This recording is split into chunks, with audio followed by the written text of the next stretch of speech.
बात करते हैं इजराइल और गाजा की, जिसमें इजराइल का एक नया प्लान सामने आया। दरअसल इजराइल गाजा पर अपना अधिकार क्षेत्र बढ़ाना चाहता है और इसकी कोशिश की है गाजा के आधे से ज्यादा हिस्से पर उसने कब्जा करने को लेकर उसके प्लान का एक बड़ा अंश सामने आया। आपको एक नक्शे के जरिए समझाते हैं कि कैसे लगातार इजराइल की तरफ से एक नया नक्शा जारी करने के बाद यह दावा किया जा रहा है कि अब इजराइल आधे गाजा को अपने हाथ में ले लेगा। देखिए, ये वो येलो लाइन है जहां पर इस समय इजराइल के सैनिकों की मौजूदगी है।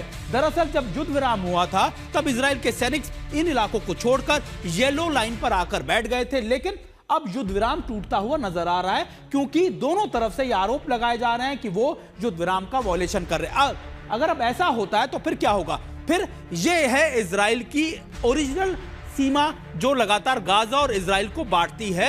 अब येलो लाइन का मतलब है कि ये ज्यादा इलाका इजराइल के हाथ में आ जाएगा और इसमें सबसे महत्वपूर्ण क्या होगा अगर आप समझे, यह है राफा का इलाका, जहां पर अगर आप देख रहे हैं यह है राफा का इलाका जहां से इजिप्ट की सीमाएं लगती हैं।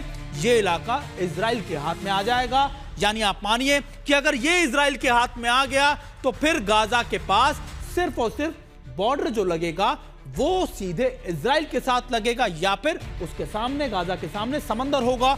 यानी ये पूरा इलाका कॉर्डन हो जाएगा। एक तरीके से आप कह लीजिए ये एक बड़ी जेल में तब्दील हो जाएगा। और शायद अभी गाजा की इजराइल की तरफ से जो ऑपरेशन चलाए जा रहे हैं वो भी इसका संकेत दे रहे हैं गाजा के ज्यादातर हिस्सों को अपने कब्जे में लेने का। इसी वजह से एक बड़ी खबर भी आपको बता दें कि गाजा से जो अमेरिका के नेतृत्व वाले नागरिक सैन्य समन्वय केंद्र पर ने हमास के आतंकियों को उत्तरी खान यूनिस के एक सहायता ट्रक को लूटते हुए देखा है और समन्वय केंद्र को हमास और इजराइल के बीच युद्ध विराम के कार्यवाहक के तौर पर, निगरानी के तौर पर, सर्विलेंस के तौर पर माना जाता है। और एक अमेरिकी MU-9 प्रेडेटर ड्रोन ने इसकी तस्वीरें भी साझा की है और यह दिखाया है कि कैसे हमास ने ड्राइवर पर हमला किया और उसे सड़क के मध्य से ले जाकर रहा ट्रक को चुरा लिया।